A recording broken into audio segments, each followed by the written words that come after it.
O assunto que vamos abordar agora é a autoavaliação nos estudos de Punhag e Souza de 2012.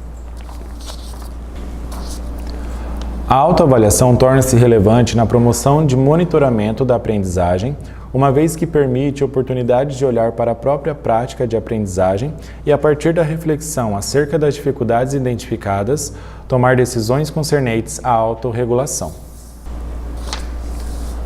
Para Vieira e Moreira, uma das funções da autoavaliação para a aprendizagem de língua estrangeira é a capacidade dessa ferramenta de engendrar o monitoramento da comunicação e da aprendizagem, tendo como referência os critérios de análise definidos pelo professor. Este monitoramento consiste em acompanhar os objetivos a serem alcançados, tanto aqueles requeridos pelo contexto de aprendizagem, quanto os elaborados pelos próprios alunos. O cuidado com a formulação de instrumentos autoavaliativos faz-se necessário à medida que o seu foco prioriza a conscientização da própria situação de aprendizagem e a reflexão acerca de quais aspectos relevantes precisam ser revisados e superados pelo planejamento e exercício de ações pertinentes. Por isso, a escolha de uma atividade pertinente exige alguns cuidados: apresentar o que realmente é relevante para que os alunos façam seus julgamentos, incluir aspectos que estão presentes no conteúdo ministrados e propor orientações claras de como utilizar o instrumento de maneira a beneficiar a compreensão do indivíduo de sua própria aprendizagem. Além disso, o desenvolvimento de um instrumento requer a análise do contexto na qual ele será aplicado. Não é possível aplicar o mesmo instrumento em mais de um contexto sem que haja, ao menos, uma adaptação. Cada contexto é único, apresentando suas particularidades e necessidades. Agora falaremos sobre construto e validade nos estudos de Quevedo Camargo de 2011. O termo construto é amplamente utilizado na área de avaliação. De forma geral, falar em construto de qualquer prática ou instrumento de avaliação significa considerar primeiramente o que será verificado ou mensurado para que decisões possam ser tomadas sobre como essa verificação ou mensuração será conduzida. Nos estudos de Quevedo Camargo, o termo construto é utilizado para designar qualquer elemento abstrato, seja ele comportamento, habilidade ou conhecimento desejável, que possa ser delimitado ou descrito por meio de fontes de evidência ou indicadores, com o objetivo de tornar uma avaliação operacionalizável.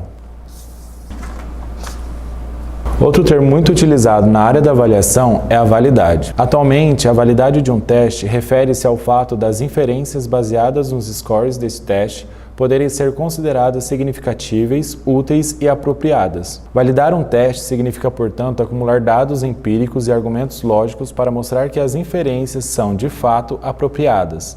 Significa assegurar que o teste seja significativo, interpretável e justo dentro do contexto para o propósito em que será aplicado. Na visão tradicional de validade, a obtenção de evidências para validar um teste organizava-se a partir de 3 categorias: evidências relativas ao conteúdo, que é a validade de conteúdo ou interna; evidências relativas a critérios, que é a validade relacionada a critérios ou externas; evidências de construto, que é a validade de construto. Para a validade de interna ou de conteúdo, o tipo de evidência são: as questões do teste devem representar as habilidades na área. Para a validade externa ou relativo a critérios, os scores do teste devem estar sistematicamente relacionados a um ou mais critérios do resultado, o outcome. E validade de construto, o teste deve medir o construto esperado. Para Messig, essa perspectiva fragmentada de validade era falha e incompleta por não considerar nem as implicações de valor implícitas no significado dos scores como base para futuras ações, nem as consequências sociais do uso dos scores. Para ele, validade é um único conceito com ênfase maior em como o teste é utilizado. No lugar das 3 validades, interna, externa e de construto, apresentadas pela visão tradicional, Messig propõe 6 tipos ou aspectos de evidência para investigar hipóteses da validade de construto, sendo eles conteúdo, substantiva, estrutural, passível de generalização, externa e consequencial. O foco do conteúdo são conhecimentos, habilidades e outros atributos a serem revelados pelas tarefas da avaliação. Para a substantiva, processos de domínio a serem revelados pelas tarefas da avaliação. Para a estrutural, consistência racional entre os modelos de scores e o que se sabe sobre as relações estruturais inerentes às manifestações comportamentais do construto em questão. Para a passível de generalização, cobertura representativa do conteúdo e dos processos do domínio do construto, de forma a permitir interpretações dos scores altamente generalizáveis dentro do construto especificado. Para a externa, reflexo das relações interativas implícitas no construto especificado na relação dos scores da avaliação com outras medidas e comportamentos que não estão sob a avaliação.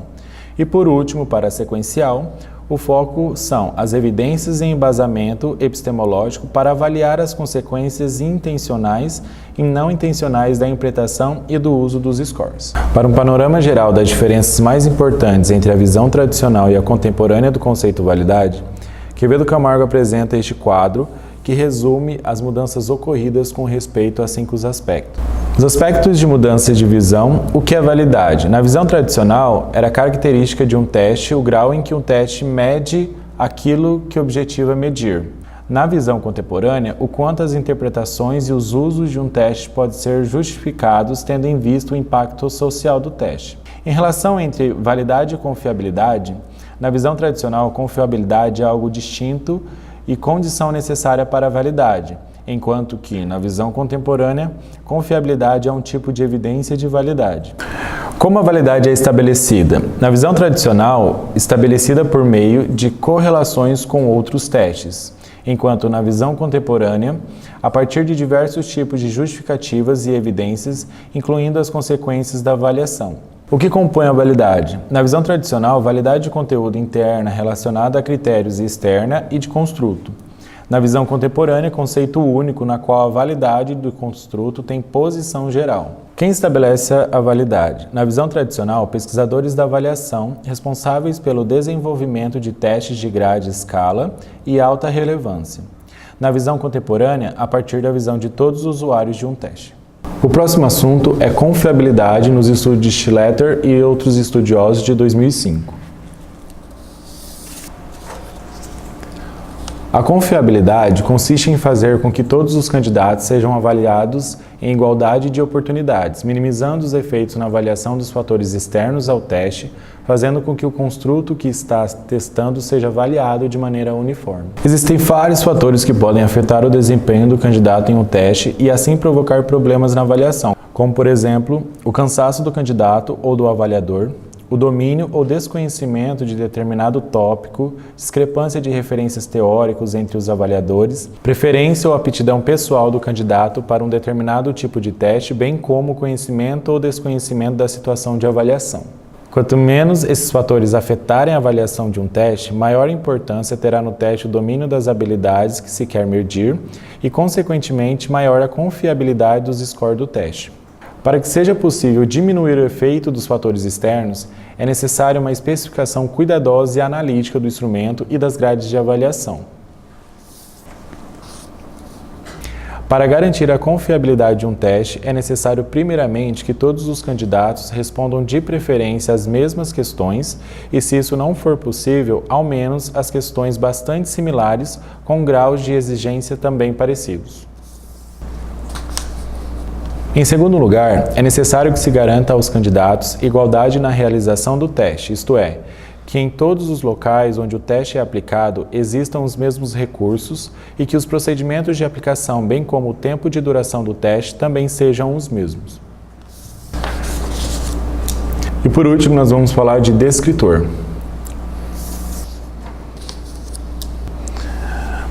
Como o próprio nome sugere, constituem a descrição das habilidades esperadas ao final de cada período escolar avaliado em diferentes áreas do conhecimento. Estão agrupados na matrizes e em determinados tópicos ou temas.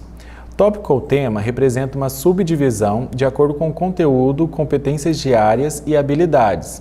Nas matrizes de referência para avaliação, em língua portuguesa, por exemplo, os tópicos são definidos a partir de duas diferentes perspectivas de interação do leitor com o texto, como por exemplo a macrotextual e a microtextual. Os descritores referem-se a habilidades que estudantes devem demonstrar em relação ao tópico tema em questão, e são elaborados a partir da associação entre os conteúdos curriculares e as operações mentais efetuadas, traduzidas nas habilidades expressas pelos estudantes. Então este é um recorte, da matriz de referência, onde eu tenho lá procedimentos de leitura, implicações do suporte do gênero ou do enunciador na compreensão do texto. Esse é o nosso tema ou tópico. E onde nós temos compreender frases ou partes que compõem um texto, identificar um tema ou o sentido global de um texto, localizar informações explícitas em um texto, e todas essas informações embaixo são os descritores. Bom, pessoal, esses foram os conceitos estudados na disciplina de Avaliação em Língua Estrangeira Adicionais. Espero que possa contribuir de alguma forma com os estudos de vocês.